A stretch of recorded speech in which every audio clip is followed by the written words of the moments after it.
Robins. So today we are going to read chapter 4 of The Creakers. So we've got another note off our author here. Okay, so things are about to get a little scary. Don't say I didn't warn you. Are you ready? Take a deep breath. Here we go. Chapter 4. Lucy wasn't alone. Lucy's eyelids were feeling heavy. She was exhausted after her busy day helping the kids of Whiffington adjust to life with no grown-ups about. However, even though she felt more tired than she'd ever been, for some reason she couldn't sleep. She lay on her bed and started to imagine she was sinking peacefully into the mattress, as if it was a fluffy cloud. She closed her eyes, and for a moment she could see her mum perched on the edge of her bed, where she normally sat each night. She'd slip off the hairband holding her hair back, letting her long brown curls fall down past her shoulders as she sipped on her nightly shared mug of cocoa before handing it to Lucy. "Close my eyes, my little Lucy Pops," Mrs. Dunstan would say, her brown eyes twinkling. "Feel yourself floating on the fluffiest cloud, light as a feather." "But Mum, I'm too awake to go to sleep. It's impossible," Lucy would answer. "Impossible isn't real, Lucy Pops. It's just in your mind." Lucy felt the corners of her mouth rise into a little smile at her mum's nickname for her, Lucy Pops. Her dad used to call her this too, before he left.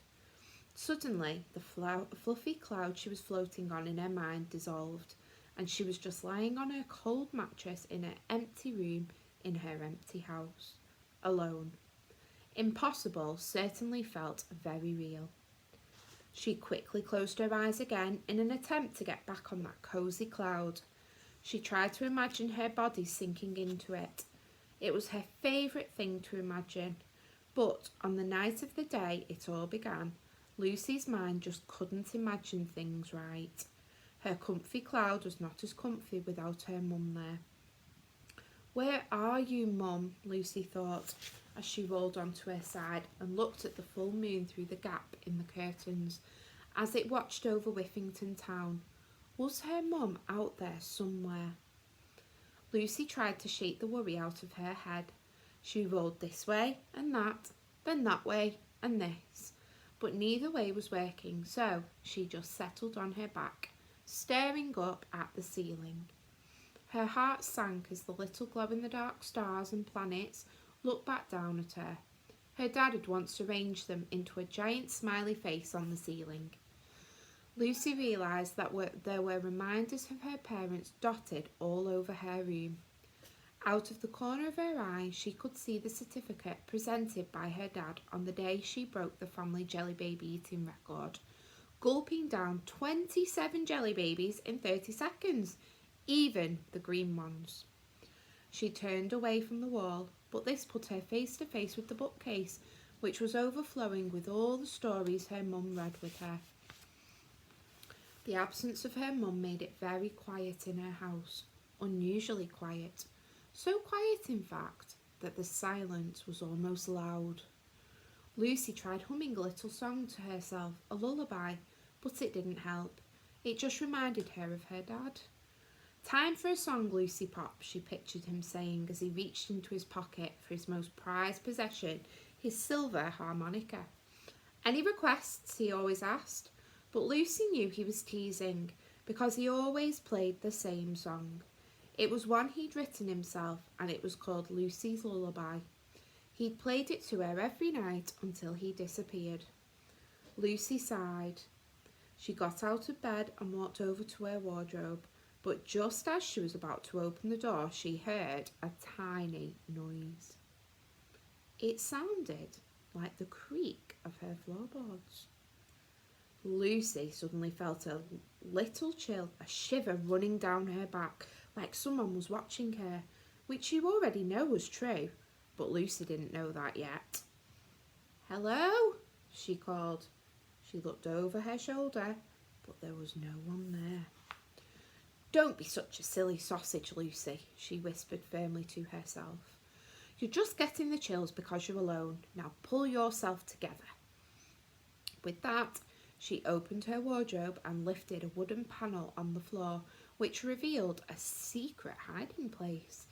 This was where she kept special things she didn't want anyone else to find. There wasn't much in it.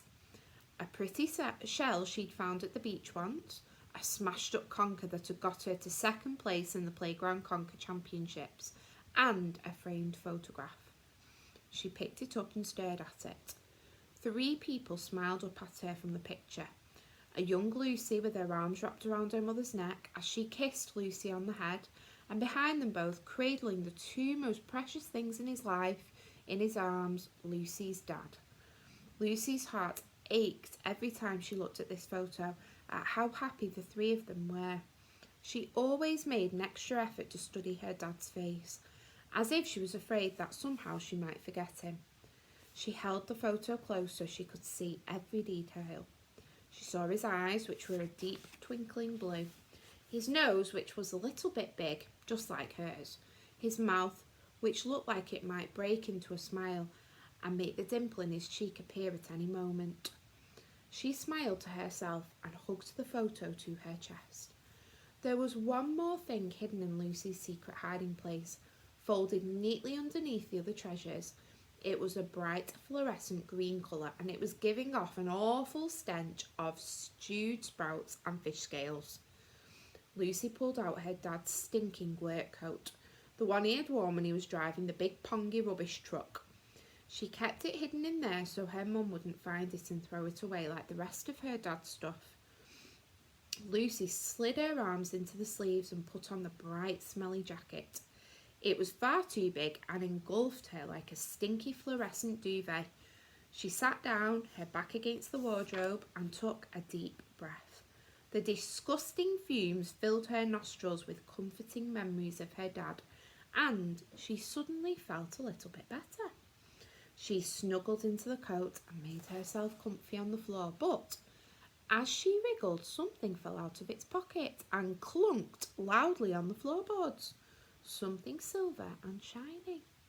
It was her dad's harmonica. She picked it up, smiling, and played Lucy's lullaby as best she could.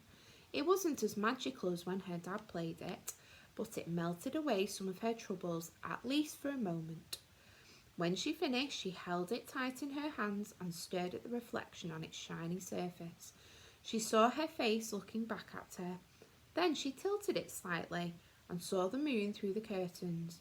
A little more and she saw a bedside table, and then her bed, and then the beady black eyes of the creature hiding under it. What? Lucy looked up from the harmonica and stared into the blackness of the shadowy gap beneath her bed, but the watching eyes had gone. Her heart was racing, no sprinting in her chest. Had she imagined it, or had there really been a pair of shiny eyes looking at her from underneath the bed? Lucy wanted to stand up, but she couldn't. She was frozen to the spot. Frozen with fear. She was completely on her own in a dark bedroom in her quiet house in the middle of the night with a creature lurking under her bed. And things were about to get even weirder. So I'm going to leave that there now, Robins, and we're going to read chapter 5 next week when you're all in school, which will be really nice to see you all. So chapter 5 is called The First Creaker. So you're going to have a little go at answering some questions on that today and doing some writing for me, okay? Have a lovely day, Robins, and I will see you very soon.